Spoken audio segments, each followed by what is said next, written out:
Basically, it's just like a small engine, like your car. Okay. Air-cooled machine. You know, dipstick, spark plugs front and back, air filters in here. The engine takes 1.8 quarts of oil from bone dry, so you don't really want to overfill them because they smoke really bad. Okay. Messes stuff up. A few things, you know, it's got a lot of safety stuff on it as far as making sure that it doesn't run itself out of oil, doesn't get too hot, doesn't produce bad power. So there's, you know, about 20 different alarms that this controller will display. If you ever see a red light here, just open the lid and it's going to tell you what it's doing. It'll look something like that. It'll say stopped, it'll tell you alarm, and then it'll tell you why with an error code. Then you give us a call and say, hey, I've got error code 2800. Oh, well, I'll say, check the switches. So this one's doing it too now. That is weird. It's the second one today. When I turn that switch off, it does that. Then you just hit the off button, you hit enter twice, and then back to auto, and it clears that code. Certain codes are safe to clear. Overcrank, RPM sense loss. Try to start it again. If it doesn't, then you got a problem. Then we'll come out. You know, obviously you're still under warranty. Probably I think you guys got the 7-year, if I remember correctly. So there's an auxiliary shutdown here, and there's another one here. This one will get hit just randomly. You know, animals hit them. We had one in Awani where a bear kept coming over and peeing on it. Yeah. The guy's like, it's leaking oil. And I look at it, I'm like, that's not oil. I was like, no. So we hosed it off, and he built a fence around it. And, in the event you want to turn it off at night, you know, to save fuel, because this thing does burn quite a bit of fuel. It's about anywhere from 2 3/4 gallon an hour, almost up to 4 gallons an hour.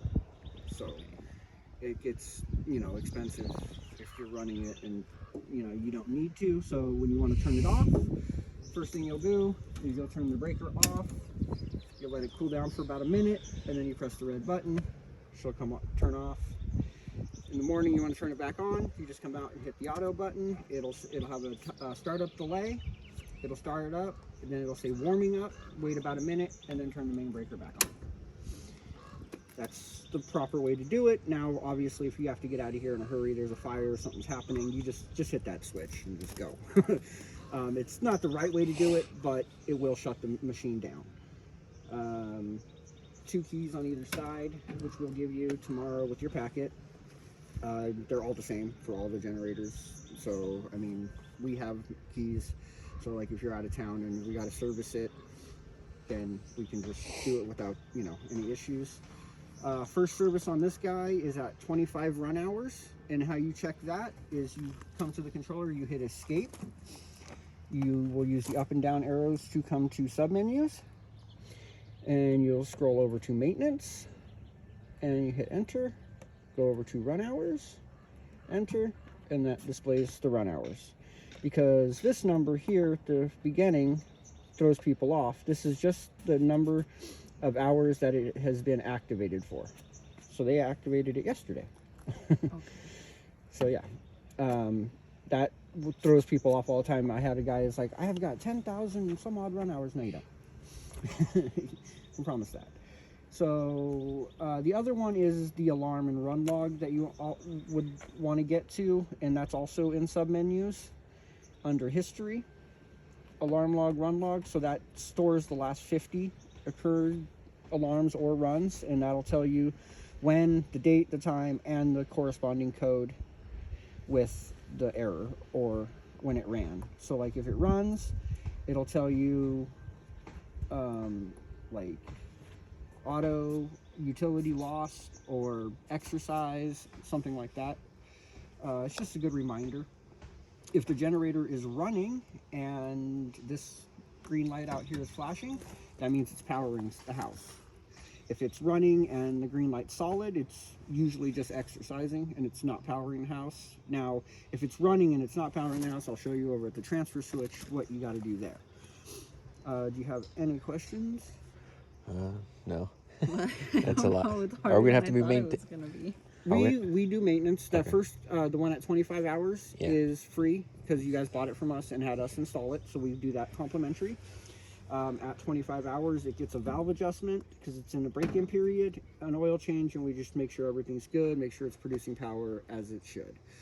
And then after that, if you go, the controller is pre-programmed for 200 run hours or annually to throw a yellow light here to annoy you. And it's just a service reminder. If you don't have any power outages and it only exercises, it's only going to run about 3 hours a year. So you would, I always tell people you could skip that year if you don't get them, but the next year you would definitely want to do it just because of the condensation that could build up inside the crankcase, degrades the oil a little bit. The oil is part of the cooling system, so you definitely want to make sure that you don't run low on oil, or the oil, you know, keeps its, you know, integrity. Outside of that, if it runs, say you get like a 5-day power outage and it runs for about 100 hours, then you want to service it. But if not, then you can wait the 200 hours of duration or annually. Our services, a basic oil change with the inspections and stuff, is about $250. And then if we have, you know, air filter obviously is more, and then if we change, you know, components, then the price goes up. Service schedule A is usually oil change, inspections. Service schedule B, it gets everything: new battery, new air filter, new spark plugs, and oil filter and oil. So, and that can be about $500. Okay. Because the battery is about 200, and the air filter is about 20, and you know, miscellaneous parts and stuff.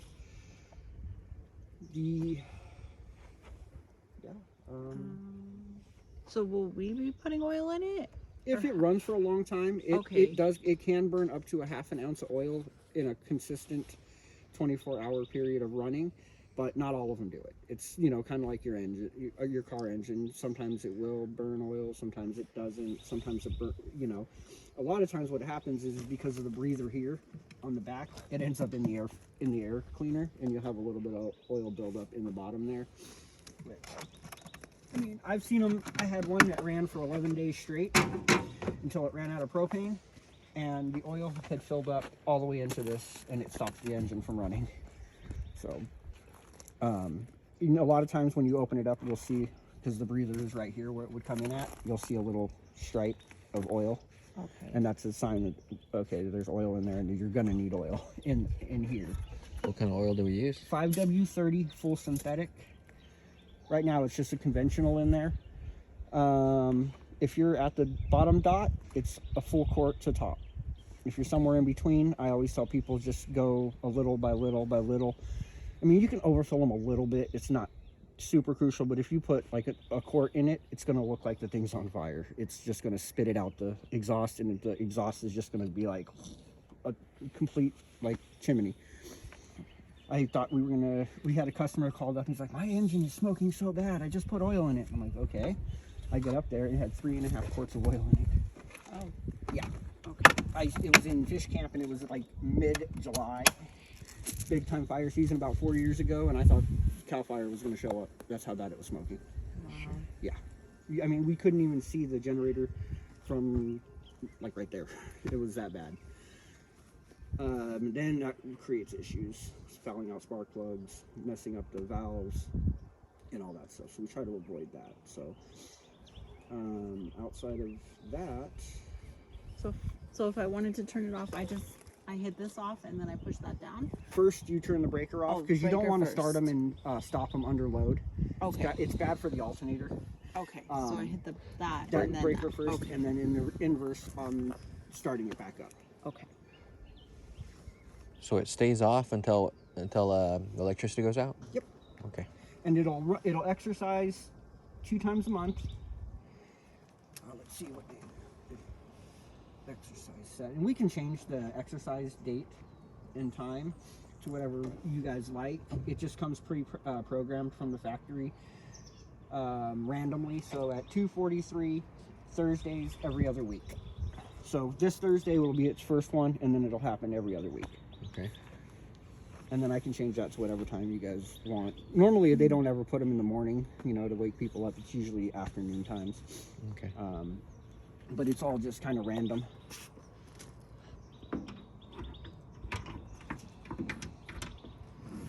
I didn't know I was gonna have maintenance and stuff. Did you? Oh well. And then over here at the transfer switch, I'll show you. There's only really one thing that you would ever need to do, and it would be in the event of the transfer switch mechanisms failing, and that is transferring to and from utility to standby. So in here, oh come on, Huron, why'd you do that?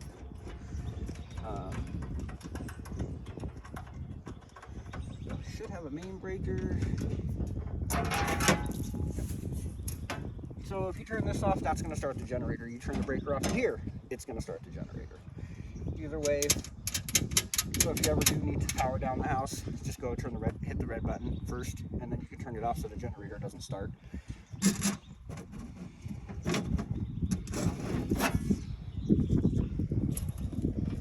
So, say the power goes out, you hear the generator start, but you don't get any power. This little guy right here, which I will give, you will have a handle, will stick to the front plate, little yellow stick. You stick it in there and you pull it down to the coil, and it's magnetic, so it'll fight you a little bit, so you just do it real quick. This flash guard, you'll see a little blue flash in here because it is, you know, the generator will be producing power. So as soon as it wants to latch, it's going to flash a little bit. If you hear it, it makes a big bang. It's pretty loud. So it's good that it's all the way out here, because a lot of times on some of the houses that they build here, they put the main panel right behind like the master bedroom, and then we go and put a transfer switch there, and power goes out at 3 a.m. They wake up in a panic. It's like, oh my God, what was that noise? Yeah, it was just your transfer switch. So I do see that a lot. So yeah, and same in the inverse. So if the generator shuts down and it doesn't transfer back to utility, and your meter is lit up, and it's down here in the standby position, you just pull it back up. How are we gonna mess this up? But generally, this mechanism here very rarely fails. Okay. And when it does, you just call us. I live 2 miles from here. Okay. So you just give us a call, and they'll call me because I am one of the main generator techs for us. So I'm pretty much always on call when it comes to anything generator related. So any questions or anything like that, just don't hesitate to give us a call. We're here to help. Yeah, we're newbies. We don't really know much about this, so. Yeah, where'd you guys come from? Clovis? Clovis, okay. Yeah. I bowl in Clovis. Yeah. But yeah, anything. Does the electricity go out a lot up here? You guys, so in the wintertime, yes. Okay. Not a lot, because PG&E has been in the area doing a lot of tree maintenance with Arbor Works and all the other 19 different tree companies they have up here right now. But they do roll them out in the summertime when if it's 110 degrees like it is right now, and that little bit of a breeze, and PG&E just says, well, you know, it's a little breezy, we're just going to turn the whole grid off. And they'll turn the whole entire area off, all the way from the end of Madera, all the way up to the fish camp, to Mariposa, to North Fork, the whole entire area. It happens maybe 2 times a year. Okay. This year we were fortunate with the winter that we had, it wasn't as bad, but so the way the grid gets cut up here is just past the PG&E substation right there.